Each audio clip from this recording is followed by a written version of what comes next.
Entries had been sifted down to a shortlist of 16 companies, all of which were invited to attend an interview at Financial Mail's offices in Kensington.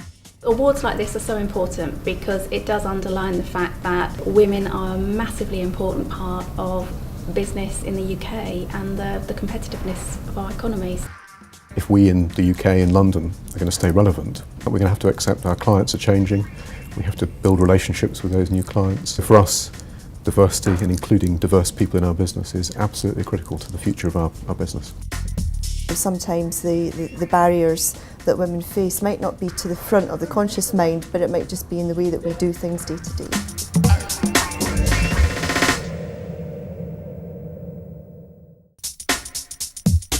What marks your company out as being exceptional in terms of creating a pipeline for talented women? I think we were doing it before we were being asked to by our clients. It's something that we believed in for a long, long while. I think another factor is we've got massive support from the senior management team. The thing that sets Withers apart from a lot of the other law firms is that we are on our second generation of women coming through the pipeline. Well, we see the gender issue really as a talent management issue within our business. It's not about diversity, it's about ensuring that we nurture our talent to maximise the full potential of both women and men in our business. One of our first priorities has been around improving the balance of men and women in the organisations. What I think really sets Centrica apart in terms of our approach is we very much look at improving women's confidence and empowering women. One of the things that's been most successful for us in the work that we've been doing over this last year in particular is a programme that we've been calling Footprints in the Snow. But this programme is about if you're moving from junior management up to the next level, you want to know how you get to that next level. I think that Staffordshire has a culture which has shifted fire and rescue services. We are amongst the highest in our profile of operational women in the British Fire Service and in the world.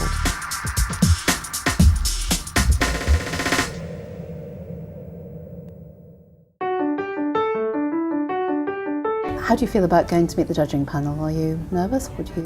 Yeah, a little bit. It's been a bit whirlwind putting our entry in, but yeah, I'm looking forward to meeting the judges, and I'm very proud of who we work for and what we stand for, and the changes that we've made both organisationally and culturally at William Hill. So, kind of looking forward to going in and pitching our end. I'm hoping it's going to be a very friendly judging process today, and I'm confident it will be. I think the important thing is for companies to share some of the good practices that we have, to share those right across industry and across all industry sectors. I don't know what to expect behind the doors, but I'm sure that we'll get a very, very warm reception. So shortly about to meet the judges. I think we are nervous because this is something that we feel very passionate about. We think it's extremely important. We think we have got a good story to tell, so I just hope that we're able to convey that to the judges when we speak to them. It's a fascinating thing to be sitting outside here waiting for the moment when I'm going to be in there in the interview room, to not quite know what's actually going to be asked of me. Because it's very difficult when you've got so much you want to talk about in your organisation that you feel really proud of and you think is notable. And I think it's quite interesting, we've never had to articulate before the great things about us that are about women. I'd really like to think that we can, between us, put across all the things that the service does do, because I do think that as a service we are making a massive effort, and we don't fluff our lines. I expect some tough questions. I mean, I would expect that you're going to want to see that we're really making a difference, we're really breaking the mould, rather than creating a kind of artifice. Now I'm really excited about meeting the judges. I think it's a great opportunity to go and talk to them and tell them about good energy and find out more about them as well. Yeah, I'm a little bit nervous, of course, but it's exciting.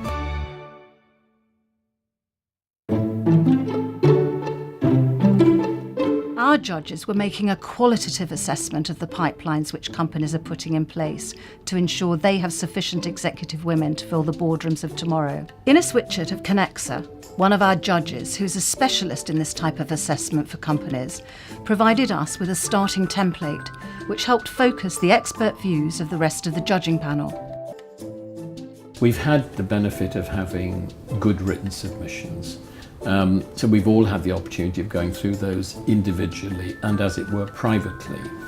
The process then of actually meeting those that made the submission and asking them to add some colour and to present their case and highlight the areas of what they believe to be the key important areas has helped then give that additional focus.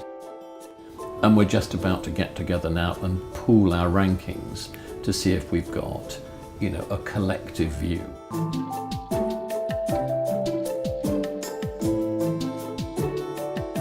The reason why I think our company really stands out for women in business is that we've got a fantastic CEO, Juliet Davenport, is a fantastic role model for every woman in the company, not just women. We have the Good Energy Academy, which encourages everyone in the company to learn about the industry and become fluent in energy.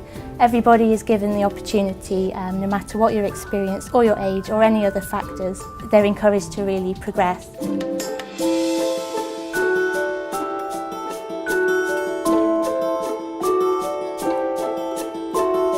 40% of our offices are headed up by females.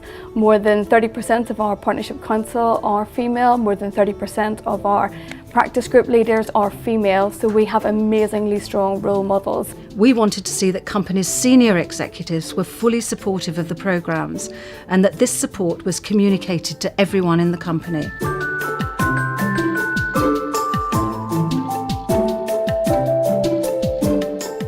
We've been making some really conscious efforts over the last 3 years, not only to focus on improving board diversity in line with the Lord Davis recommendations, but also to think about our internal pipelines and really thinking about making the most of the potential and the talent of our female employees right up through the organisation.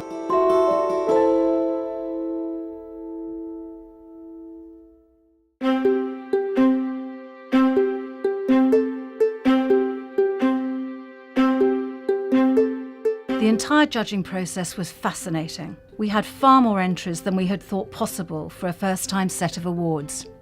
But mainly because we were trying to look beyond the usual measures, which simply involve counting the number of women in the boardroom. How did it go?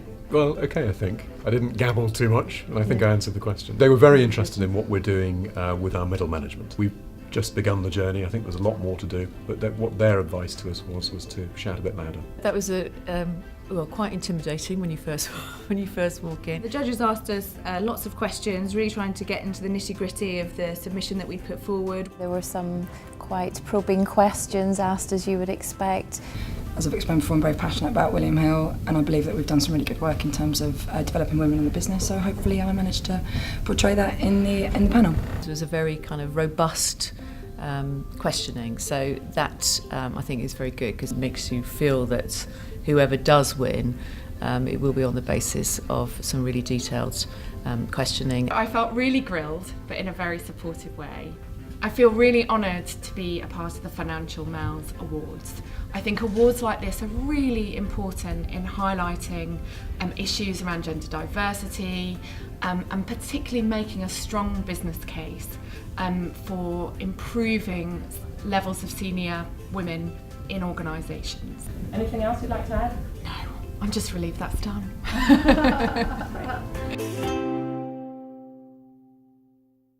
We've been thrilled at the number and quality of entries to Financial Mail's first Breaking the Mould Awards, and we'll be publishing more about entries on fmwf.com. So how was it today? It was excellent. The people were articulate, they were thoughtful, they were passionate, and they really demonstrated that this issue of gender, and indeed diversity generally, is being taken very seriously in many different types of organisations. So do you think that significant steps are already being taken, or do you think we have a long way to go before? I think both of those statements are true. I do think significant steps are being taken. I think we've seen, the data tells us that, following Lord Davis's report, the activities of the 30% Club, all of these are pushing the whole gender issue up the agenda of many, many businesses. I don't think we want to be thinking about changing the women. There's nothing wrong with the majority of women I know. It's about changing the systems so that we can embrace the fact and embrace the benefits of the differences between men and women.